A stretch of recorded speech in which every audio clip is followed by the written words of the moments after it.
It really does show you the pace of change in the electric car market, that cars like the Peugeot e-2008, once a leader in the small electric car sector, is starting to feel just a little bit old now. And that's despite the fact this car is barely 3 years old. It's for that reason that Peugeot has decided to update its best-selling e-2008 for 2023.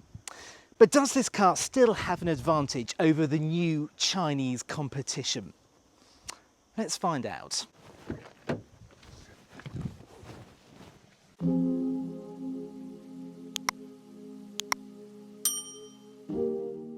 So, what has changed then on this 2023 model? Well, to be honest, the outgoing e-2008 didn't look at all dated to me. But Peugeot obviously thought differently, so there's a whole new front end, with the most obvious change being new 3-claw LED daytime running lights. There are new LED lights and new badging at the rear, and an assortment of new colours and wheel designs. And that's about it.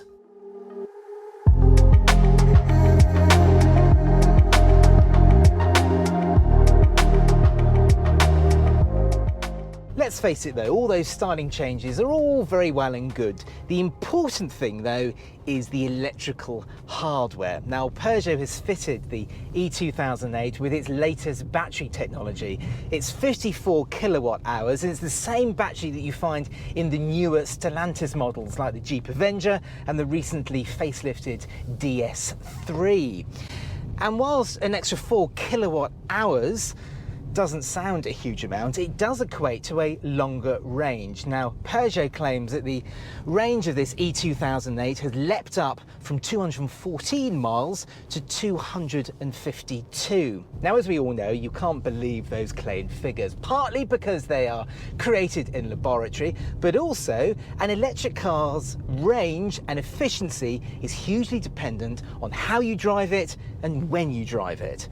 Now, to give you just a little bit of an idea of what you could expect from this e-2008, I've been getting around 3.7 miles per kilowatt hour, and I've been driving this in Spain on a very hot day. The temperature there is reading 34 degrees, and I've been driving this on a mixture of roads, on some very fast roads and up some hills, and I don't think that's too bad, because around 3.5 to 3.6 miles per kilowatt hour should equate to a range of around 205 miles. Now, if you were getting an everyday real-world mileage of 200 miles from a car like this, I think you'd be very happy.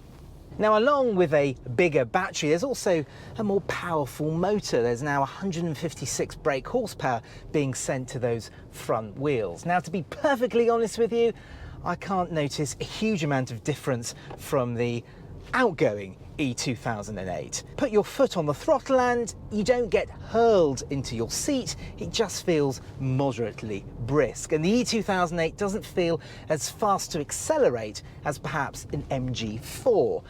But really, do you really want to be hurled into your seat every single time you drive your small electric crossover when you're taking the kids to school and you're on your way back from Sainsbury's?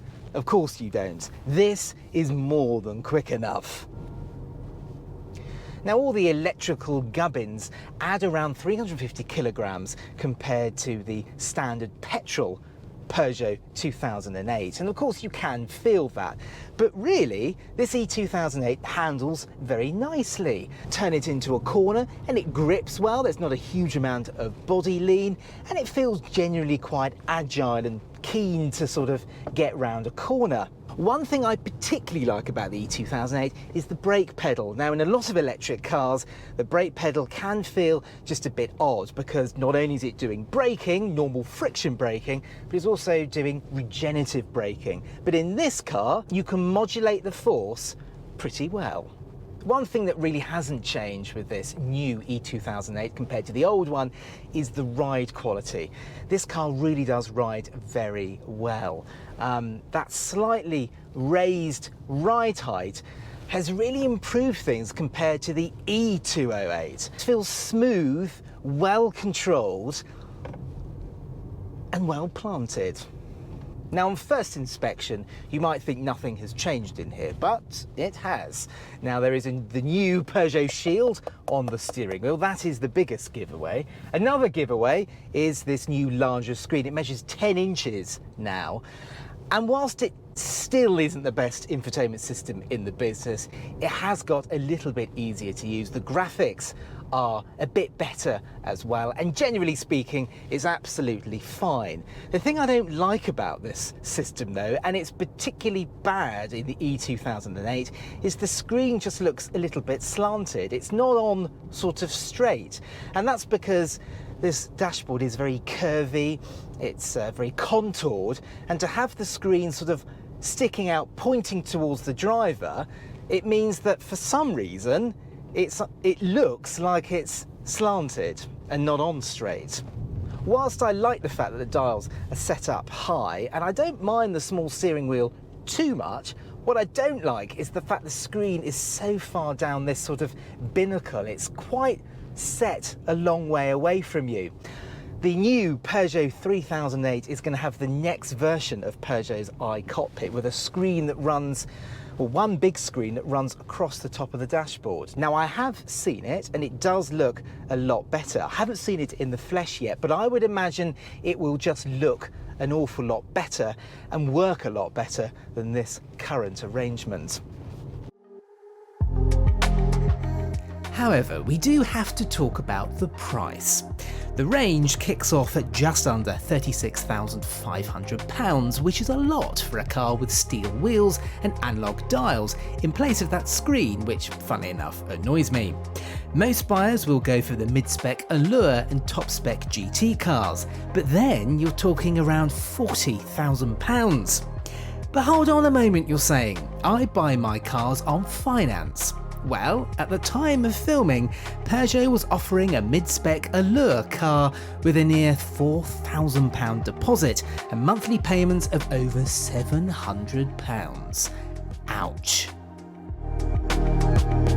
Peugeot e-2008 was never the cheapest small electric crossover that you could buy, and that's especially true now with the far cheaper Chinese competition.